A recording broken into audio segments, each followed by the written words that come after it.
My name is Carly Fountain, and today I'm here to tell you a little bit about healthcare in the United States. So, according to Sheehan Singh, the United States is unique in that we have a system of healthcare delivery that is unlike any other system in the world. Even though U.S. healthcare is often called a system because it has so many components to it, it may be misleading to talk about it as such, because a true cohesive system just doesn't exist. The American healthcare system is made up of numerous providers, settings, and purchasers.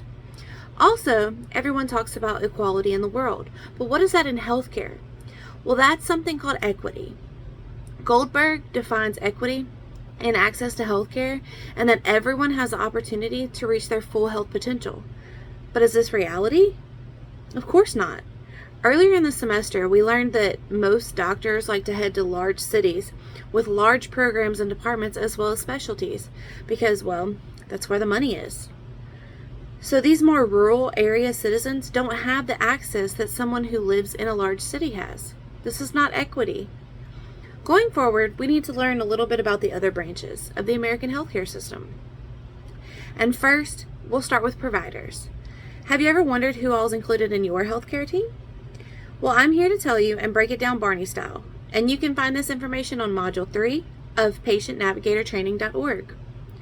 First and foremost, the part of the team most people think of first, the doctor.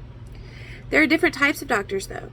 You have your primary care doctors, who maintain their patient's health on the basic level of treating chronic illnesses, like hypertension or diabetes, but you also have specialty doctors. These doctors oversee specialized diseases and issues such as cancer, broken bones, torn ligaments, brain tumors, and mental health issues. The final doctor that nobody seems to group in with the docs are pharmacists.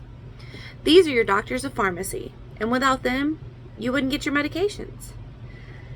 Next, we move on to the meat and potatoes of your healthcare team. Have you ever heard the term, do you want to talk to the doctor or the nurse that knows what's going on? Nurses have many functions, but their job depends on three things: their specialty, their education, and the job setting that they work in.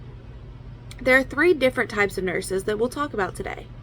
The first is the licensed practical nurse. These nurses train for 12 to 18 months, and usually they have a technical diploma. The next type of nurse is the registered nurse.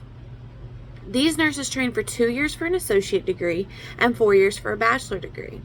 They have a little bit more responsibility, and they can actually do more than the LPN. The final nurse is the advanced practice nurse. These nurses train for longer than the bachelor RN. They have a master's degree, and they can usually prescribe medications, depending on which degree that they got. Advanced practice nurses can serve as a patient's primary care provider and manage chronic problems. The next part of the providers are the technicians and technologists. These serve a vital role in the healthcare team because without them, the doctors could not diagnose or treat. The first is a radiology technologist. The rad techs complete radiologist exams such as X-ray, MRI, CT, mammogram, and ultrasound. Next, we have the laboratory technologists. These are the people who analyze all the lovely lab specimens of bodily fluids and tissues and cells. And finally, we have the pharmacy technician. These vital people assist the pharmacist in preparing prescription medications. And if not for them, we wouldn't get our medication for a long, long time. And finally, we have the therapist. We have 4 to talk about today. First, the respiratory therapist, who treat and care for patients with breathing problems. Next, the speech therapist. These therapists work with patients who have problems related to speech, communication, and even swallowing. Moving on, we have the occupational therapist. Occupational therapists help patients perform tasks needed for everyday living or working. And finally, the physical therapist.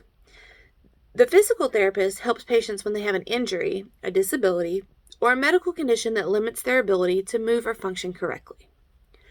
Now we move on to settings.